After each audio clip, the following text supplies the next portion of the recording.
So Underdog Fantasy has a little bit better payouts for certain types of entries, which makes it, in my opinion, a bit easier to make money on Underdog Fantasy long term. Now, some of the cons of Underdog Fantasy are just like Prize Picks, they have very aggressive limits. So Underdog, after I, started to make some serious cash on Underdog, they cut me down on some sports. It's only on some sports, but I can only bet a max of $20. So just like Prize Picks, they basically said, hey, we don't want your business, and lowered my max bet size, which sucks, but that's just kind of how it is. So the next book we can talk about is Sleeper. Sleeper's legal in a bunch of states, just like Prize Picks and Underdog, and they also run a ton of discounts. I mean, numerous times a week, they're running promos, discounting players' lines. So in my opinion, it's a great book for lower bankroll bettors. All of these discounts have a max bet size of $10, so you can't get down a ton of action, but you'll probably have a pretty good ROI on Sleeper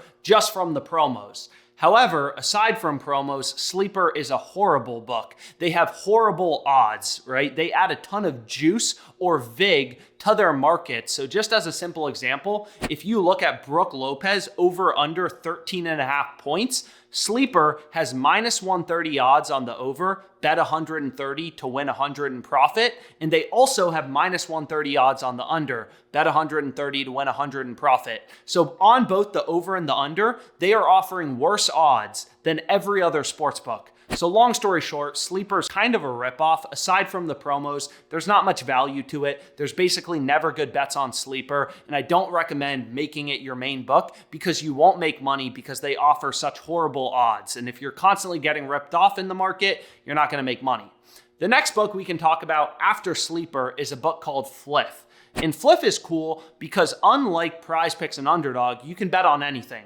You can bet on money lines, so teams to win. You can bet on point spreads, totals. They have basically everything available for you to bet on, and it's legal in a ton of states. However, Fliff, again, just like Sleeper, they add a lot of juice to their markets, a lot of vig, so it's just a hard book to make money off. You can see in 2023, I actually lost like $10,000 on Fliff. In my opinion, it's a pretty hard book to beat, so that's one of the downsides of it. So next, we can talk about the main sports books, FanDuel, DraftKings, MGM, PointsBet, and Bet365. These are traditional sports books. You can bet on straight bets. You don't only have to place parlays like on Prize Picks. You can also bet on main markets, which are called money lines, point spreads, and totals, betting on specific teams to win. And what's great about these sports books are they're very soft. There's a lot of good lines, a lot of opportunities to make money. All of these books also run a fair amount of promos on a weekly basis, trying to get new customers in the door. So even just taking advantage of the promos on FanDuel, DraftKings, MGM, you can make some pretty good money.